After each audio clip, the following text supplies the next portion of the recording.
Ready start.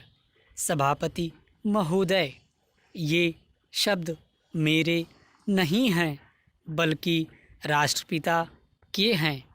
जो लोग आज सरकार में बैठे हुए हैं, क्या वे अपने दिल में सोचेंगे कि यह देशद्रोह शब्द बालकों को अंग्रेजी पढ़ाने के लिए राष्ट्रपिता का कहा हुआ है?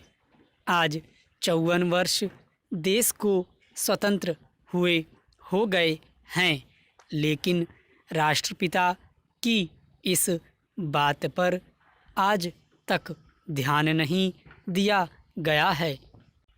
अंग्रेजी भाषा को पढ़ाना क्यों बंद नहीं किया गया और उसको दैनिक कार्यों में क्यों प्रयोग में लाया जाता है?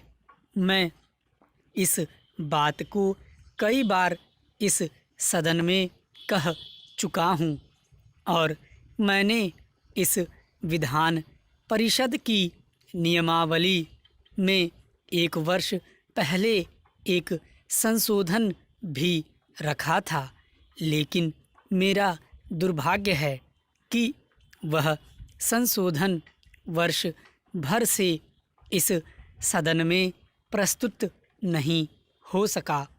मेरी अपनी राय है कि कम से कम दैनिक कार्यों के लिए यदि सरकार अंग्रेजी भाषा पर बंधन लगा दे तो बहुत अच्छा हो और जो यह अनुशासनहीनता है वह भी समाप्त हो जाए।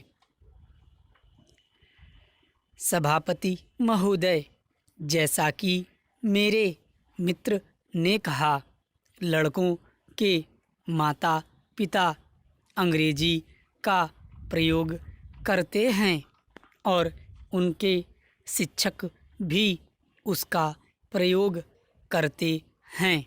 फिर बालकों पर उसका प्रभाव क्यों नहीं पड़ेगा?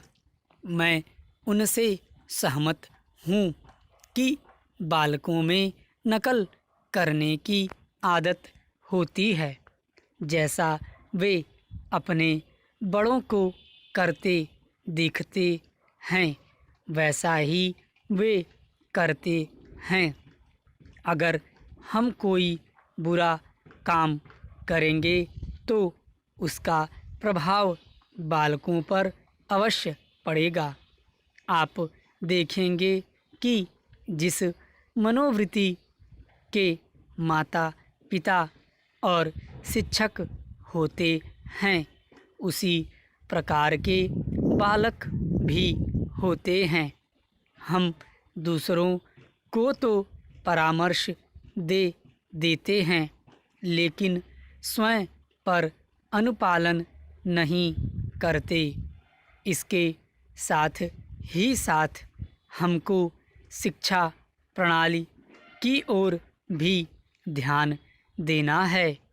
शिक्षा के जिन तरीकों को आजकल अपनाया जा रहा है, वे वास्तव में लाभकारी नहीं हैं।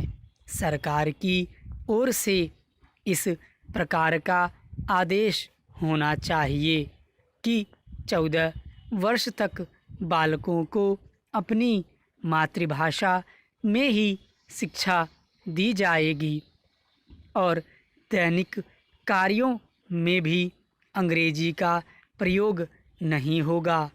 इस प्रस्ताव में अनेक महत्वपूर्ण बातों की ओर ध्यान दिलाया गया है।